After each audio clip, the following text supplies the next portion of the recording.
Pemirsa Fardisja TV rahimakumullah. Alhamdulillah, sebentar lagi kita akan memasuki Hari Raya Idul Adha atau Hari Raya Kurban.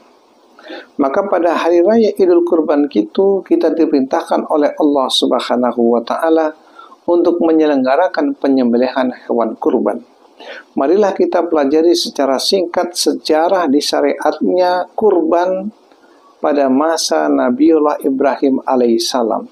Di dalam Al-Quran surah As-Saffat, Allah Subhanahu wa Ta'ala berfirman, "Falamma balagha ma'ahu sa'ya qala ya bunayya inni ara fil manam anni azbahuka fanzur madza tara." Qala ya abatif alma tu'mar satajiduni insya'allahu minas sabirin. Falamma aslama wa tallahu lil jabin wa nadainahu ayya Ibrahim qad sadaqtar ru'ya inna kadzalika najzil muhsinin. Inna hadza lahuwal bala'ul mubin fafadainahu bizibhin azim. Sejarahnya adalah ketika itu Nabiullah Ibrahim alaihissalam mendapatkan perintah lewat mimpi, di mana dalam mimpinya Nabiullah Ibrahim diperintahkan oleh Allah untuk menyembelih putranya Nabi Ismail alaihissalam. Kemudian diceritakannya perintah ini kepada Nabi Ismail alaihissalam, "Wahai anakku, sesungguhnya aku diperintahkan oleh Allah untuk menyembelihmu. Bagaimanakah pendapatmu, wahai anakku?" Nabi Ismail alaihissalam menjawab, "Wahai ayahku, kalau memang itu perintah Allah, kalau memang itu ketetapan Allah, laksanakanlah dan kerjakanlah, engkau akan mendapatiku insya Allah tergolong orang-orang yang sabar." Maka tatkala keduanya sudah berpasrah diri kepada Allah, Nabi Ibrahim siap dengan pedang yang terhunus, Nabi Ismail pun siap disembelih. Tiba-tiba datanglah panggilan, "Wa nadainahu ayya Ibrahim qad sadaqtar ru'ya inna kadzalika najzil muhsinin." Wahai Ibrahim, sesungguhnya engkau telah menjalankan perintah Allah. Demikianlah akan aku balas dengan kebaikan-kebaikan orang yang menjalankan perintah Allah. Inna hadza lahuwal bala'ul mubin. Sesungguhnya ini adalah ujian yang sangat berat dari Allah Subhanahu wa Ta'ala. Kemudian fafadainahu bizibhin azim. Pada saat itu malaikat Jibril alaihissalam mengganti Nabi Ismail dengan seekor domba yang besar. Maka semenjak itulah kita berkorban berupa binatang ternak.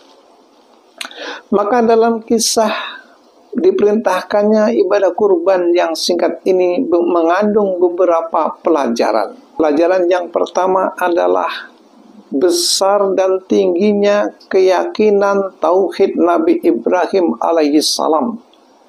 Apa yang diperintahkan oleh Allah dengan keteguhan dan ketebalan imannya, Nabi Ibrahim laksanakan.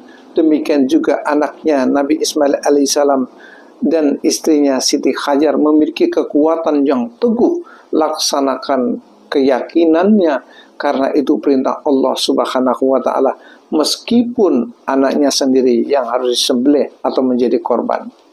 Yang kedua, simbol ketaatan Nabi Ibrahim alaihissalam. Apa yang diperintahkan oleh Allah, Ibrahim alaihissalam mentaatinya, tidak membantah sedikit pun. Demikian juga anak-anaknya. Demikianlah kalau Allah sudah memerintahkan, hendaknya seorang hamba adalah taat kepada perintah Allah Subhanahu wa Ta'ala.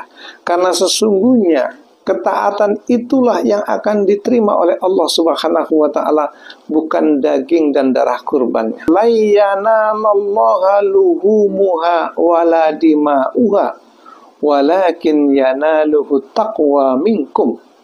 Allah tidak menerima daging-daging kurban, tidak menerima darah-darah hewan kurban, tapi yang diterima adalah ketaatannya kepada Allah Subhanahu wa Ta'ala.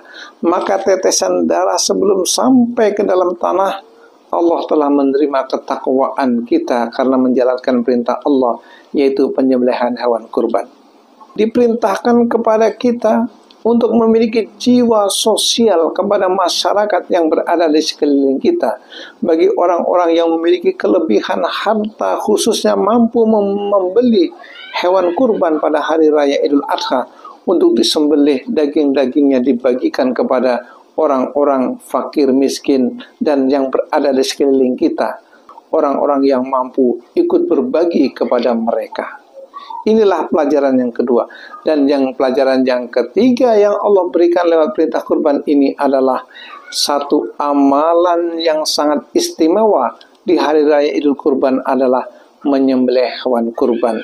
Tidak ada perintah yang lebih istimewa pada hari raya Idul Adha adalah perintah menyembelih hewan kurban. Maka nanti di alam akhirat akan datang itu hewan yang kita kurbankan dengan tanduk-tanduknya, bulu-bulunya akan menghampiri kita berupa pahala yang akan diberikan oleh Allah Subhanahu wa Ta'ala dan menjadi kendaraan kita menuju kebaikan, mendapatkan pahala surga dari Allah Subhanahu wa Ta'ala.